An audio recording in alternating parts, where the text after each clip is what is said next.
फडणवीस मुख्यमंत्री, शिंदे आणि अजित पवार उपमुख्यमंत्री होणार हे आता अखेर ठरलेलं आहे।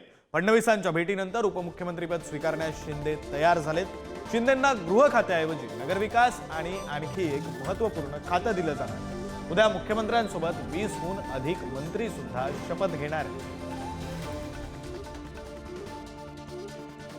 बातमी आपण पाहतोय, एकनाथ शिंदे हे उपमुख्यमंत्री पद स्वीकारण्यास तयार झाल्याची अपडेट आहे। खरं तर देवेंद्र फडणवीस यांच्या भेटीनंतर त्यांनी तयारी दर्शवलेली आहे। महायुतीचा फॉर्म्युला नेमका काय ठरलाय आपण पाहूया। गृह खातं हे देवेंद्र फडणवीसांकडे असेल, अर्थातच मुख्यमंत्री सुद्धा तेच होतील अशी माहिती आहे। तर नगरविकास खातं हे एकनाथ शिंदेंकडे असेल, अर्थ खातं हे अजित पवारांकडे असेल। अर्थात मागच्या 2.5 वर्षात जो पॅटर्न होता तो सेम पॅटर्न, फक्त मुख्यमंत्री बदललेले असेल।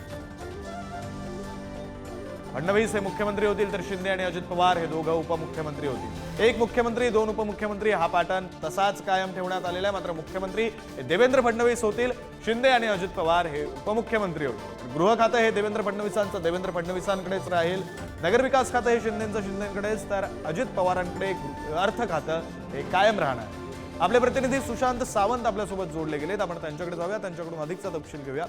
सुशांत, खरं तर आता ही जी अपडेट समोर येते त्यानुसार आता एकनाथ शिंदे हे तयार झालेले आहेत उपमुख्यमंत्री पद स्वीकारण्यासाठी। साधारणपणे आता पुढची पद्धत म्हणजे पुढची जी प्रक्रिया आहे ती कशी असणार आहे? आता राज्यपालांची सुद्धा भेट घेतली जाणार आहे, भाजपच्या काही बैठका आहेत, काय नेमकं घडतंय आज दिवसभरात, काय काय घडेल?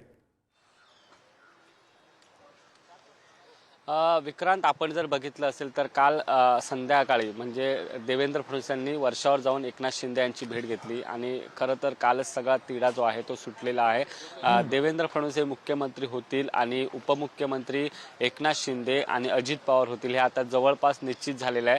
आज सकाळी 10 वाजता भाजपची कोर कमिटीची बैठक विधान भवनात सुरुवातीला होणार आहे आणि या कोर कमिटीच्या बैठकीला खरं तर जे निरीक्षक आले आहेत, विजय रुपाणी असतील, निर्मला सीतारामन त्या आलेल्या आहेत मुंबईत, काल रात्रीच आल्यात, त्या देखील या ठिकाणी येथील विधान भवनात। सुरुवातीला भाजपची कोर कमिटी बैठक होईल आणि त्यानंतर खरं तर भाजप आमदारांची सेंट्रल सभागृहामध्ये बैठक होणार आहे आणि या बैठकीत विधिमंडळ पक्षनेता जो आहे तो निवडला जाणार आहे। अर्थातच देवेंद्र फडणवीस यांच्या नावावर अंतिम शिक्कामोर्तब जो आहे तो आजच्या बैठकीत घेतलं जाणार आहे। सुरुवातीला आशिष शेलार किंवा मंगलप्रभात लोढा किंवा वरिष्ठ मंत्री माजी मंत्री जे आहेत ते अनुमोदन देतील आणि त्यानंतर खरं तर प्रस्ताव मांडतील आणि त्याला अनुमोदन सगळे आमदार जे आहेत ते देतील आणि देवेंद्र फडणवीस यांची विधिमंडळ पक्षनेतेपदी निवड झाल्यानंतर महायुतीचे तिन्ही प्रमुख नेते एकनाथ शिंदे असतील, अजित पवार असतील आणि देवेंद्र फडणवीस हे राज्यपालांना भेटतील। जवळपास दुपारी 3:30च्या सुमारास तिन्ही नेते राज्यपालांना भेटतील आणि त्यानंतर एक सत्ता स्थापनेचा दावा जो आहे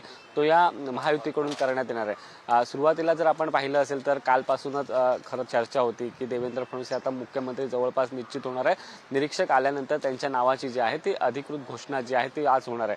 मात्र एकनाथ शिंदे कुठेतरी नाराज असल्याच्या चर्चा होत्या। देवेंद्र फडणवीस आणि एकनाथ शिंदे यांच्यामध्ये भेट झाली नव्हती। दिल्लीमध्ये जी बैठक झाली त्यानंतर दोघेही एकमेकांना भेटले नव्हते। मात्र काल संध्याकाळी रात्री उशिरा एकनाथ शिंदे यांच्या निवासस्थानी खरं तर दोन्ही नेत्यांमध्ये बैठक झाली आणि या बैठकीमध्ये काही खात्यांवर जो आहे तो पेच होता तो सोडवण्यात आला। गृह खात्याची मागणी एकनाथ शिंदे यांच्या शिवसेनेकडून करण्यात आली होती, मात्र भाजपचं तेच म्हणणं होतं की आमचा मुख्यमंत्री भाजपचा असेल आणि गृह खातं जे आहे ते भाजपकडेच राहील। अर्थात यावर तोडगा झाला। त्या बदल्यात एकनाथ शिंदे यांना आपण जर बघितलं असेल तर नगरविकास खातं आणि त्यासोबतच आणखी एक महत्त्वाचं खातं जे आहे ते दिलं जाऊ शकतं अशी आपल्याला माहिती भाजपच्या एका वरिष्ठ नेत्याने दिली। अर्थात आता खाते वाटपाचा पण पेच सुटलेला आहे। उपमुख्यमंत्री एकनाथ शिंदे होणार आहेत हे जवळपास निश्चित झालेलं आहे। आता भाजपचा विधिमंडळ पक्षनेता निवड झाल्यानंतरच खऱ्या अर्थाने सत्ता स्थापनेच्या दिशेने हालचाली होणार आहेत। विक्रांत, बरं, खऱ्या सुशांतामुळे या आजच्या सगळ्या घडामोडींकडे आपलं लक्ष असणारच आहे, मात्र पेच सुटलेला आहे ही आत्ताची अपडेट। धन्यवाद तुम्ही दिलेल्या या सविस्तर माहितीसाठी।